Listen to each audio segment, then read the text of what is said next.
Hey guys, I wanted to elaborate a little bit on the contract relax that I mentioned yesterday when you're mobilizing. I'm going to tie this into breathing and PNF stretching and everything else. So I'm here with my super friend, my kettlebell, sitting on my colorful mats, if you guys can see him. I'm going to show you guys a little example of PNF stretching or contract relax with the kettlebell on my quad. So just to start off, if you're at the gym, actually you have a kettlebell, you have a barbell, you can do exactly this. Grab yourself a kettlebell, dumbbell, something at home, something heavy. If you got kids aged 2 to 20, get them to step on your quads. Just one thing, if you're not able to get pressure on any muscle, so let's say your wrist, your quads, triceps, wherever, if you can't get pressure on there, it hurts to the touch when you add pressure. That is not a normal tissue. You should be able to have your kids, again, age 2 to 20, be able to step on your quads without it being painful or uncomfortable. So doing this stuff, trying to loosen up the quads so they stop pulling in weird directions, is what you're going to need to do, and that's what we're going to look at today. So I'm going to do some contract relax with the kettlebell. This is a 24 kilo kettlebell.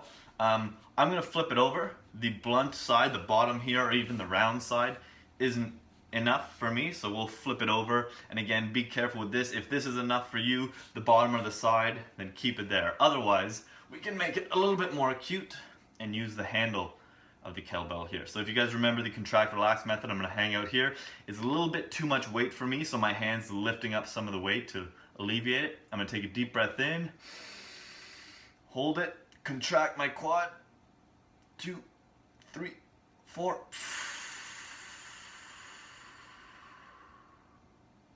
And exhaling for 8. That wasn't 8. My quad's not completely relaxed. I need to do that a few more times. So I'm going to take a deep breath in, hold for 4, contract, contract, contract, and then exhale for 8. Try to get to the bottom of those tissues, and there we go. So see, I got to the bottom here. I'm putting all the weight on my quad now. It's completely relaxed. This is a good spot. So that only took twice. If it takes you 3, 4, 5 times to get to the bottom, then do so and then move up to a different sticky spot. Sometimes you'll be stickier higher, more up into the hip flexor, just above the knee. Is usually not a very comfortable spot for most people, but it's going to be different for everybody. There's no one size fits all for everyone here. And there's a sticky spot. So while you're doing this, if you're in the corner of your gym, if you're at home doing this, and then someone comes by, if you want to scare them off and you don't want to make friends, say that it's proprioceptive neuromuscular facilitation. They'll leave you alone. Otherwise, contract relax, super simple, self-explanatory. Contract, exhale, let it sink down. What's happening here is when you get the kettlebell or a stretch down to the end, it's making a micro stretch on your muscles, right? When you contract into it, and especially when you incorporate your breathing into it as well, you're changing the length-tension relationship of the muscle as your central nervous system sees it. So when you relax and release, you buy yourself a little bit more extra room. So you imagine your muscle fibers are here, and then you put a pressure on it, which lengthens them, and then you contract as hard as you can. Take a deep breath in and contract, contract, contract.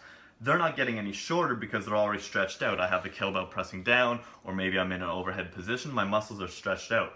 So then I contract when my muscles are lengthened for 4 or 5 seconds, and then I relax, and then I'm able to access and buy a little bit more length, a little bit more tension. So in terms of using a kettlebell, using some weight, that's going to be good for 99% of people if they have stiff muscles.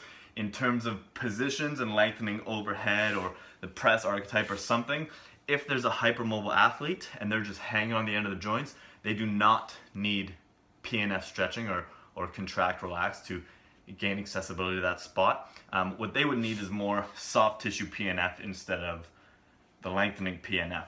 If you have full physiologic range of motion in your shoulders, hips, knees, wherever, and you're a hypermobile athlete, it is not beneficial, it's not a good idea to use PNF to lengthen those muscles. But soft tissue work, PNF, pressing into the muscle belly tissue, that's going to be good for everybody, even the hypermobile athlete.